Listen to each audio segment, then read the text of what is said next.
लेकिन देखिए एक बड़ी खबर आ रही है। कर्नाटक के नतीजों पर अमित शाह जी का ट्वीट आया है। गृह मंत्री अमित शाह का ट्वीट आया है।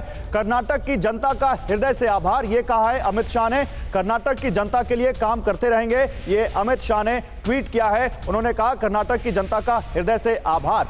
लेकिन अब मैं यहां पर जो सवाल लेकर आ रहा था हर्षवर्धन जी आपके पास कि यहां पर क्या ये देखिए, पहले ट्वीट देख लीजिए। ये गृह मंत्री अमित शाह का ट्वीट है जो कह रहे हैं कर्नाटक की जनता का हृदय से आभार, कर्नाटक के लिए काम करते रहेंगे, ये उन्होंने ट्वीट किया है। ये उनके ट्वीट का जो निष्कर्ष निकलता है वो ये है। लेकिन मैं हर्षवर्धन जी इससे पहले कि अब जाऊं 2024 के ऊपर आपसे सवाल लूं कि क्या विपक्षी एकता को यहां से भी एक बल मिलता है, नीतीश कुमार जो करने की कोशिश कर रहे हैं। ये डीके सुरेश का बयान आपको क्या लगता है?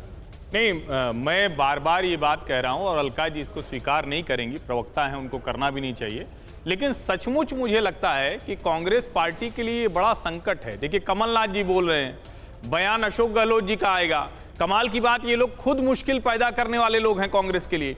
और अगर आप ध्यान से देखिए तो चाहे ज्योतिरादित्य सिंधिया गए हों या सचिन पायलट अभी अलग से कर रहे हों या हेमंत विश्व शर्मा भाजपा में चले गए हों, ये सारे लोग कोई ऐसा नहीं, ये सब खांटी कांग्रेस ही रहे।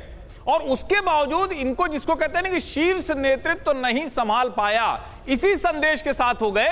और डीके शिव कुमार, पिछली बार भी आप देखिए जब सिद्धारमैया जी की सरकार थी या जब सरकार 2018 की थी, या मुंबई तक वो मैनेज करने जाते हैं। अब सवाल ये है कि अगर उनके पास एक ऐसा नेता है, और सिद्धारमैया जी 75 मुझे अगर ठीक से ध्यान में है तो हो गए, शिव कुमार जी 60+ हो गए, तो क्या पार्टी उनको समझाएगी सिद्धारमैया जी को कि अब आपकी पारी हो गई या आप ऊपर आ जाइए, या कुछ इस तरह का कोई समीकरण निकलेगा क्या? मतलब आप कह रहे हैं कि कहीं राजस्थान पार्ट 2 ना हो जाइए?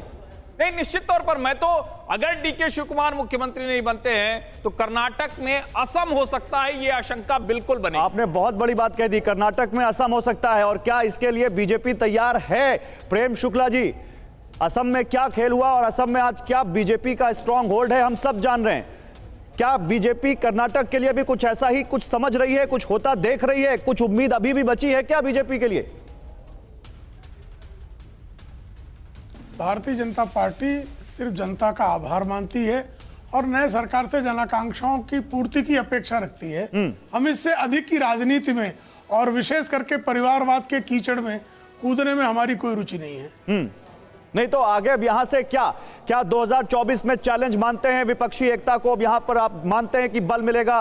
नीतीश कुमार जो कोशिश कर रहे हैं कांग्रेस की इस जीत ने क्या उस कोशिश को और मजबूत किया है? क्या कांग्रेस पार्टी को आप विपक्षी एकता में ड्राइविंग सीट पर देखते हैं? बहुत अच्छा आपने प्रश्न किया। पिछली बार 2018 में जब चुनाव संपन्न हुए कर्नाटक में, तो एक विपक्षी एकता का बड़ा चित्र बना था। उस चित्र के लोगों को देख लीजिए, वो विचित्र विचित्र किस्म के जो हैं, उन्होंने आपस में मतभेद पाले और लड़कर अलग हो गए। तो इनकी इच्छा अभी भी अगर कर्नाटक के माध्यम से तो विपक्षी एकता खड़ा करने की, तो इनका अधिकार, इन्होंने करना ही चाहिए। ठीक है।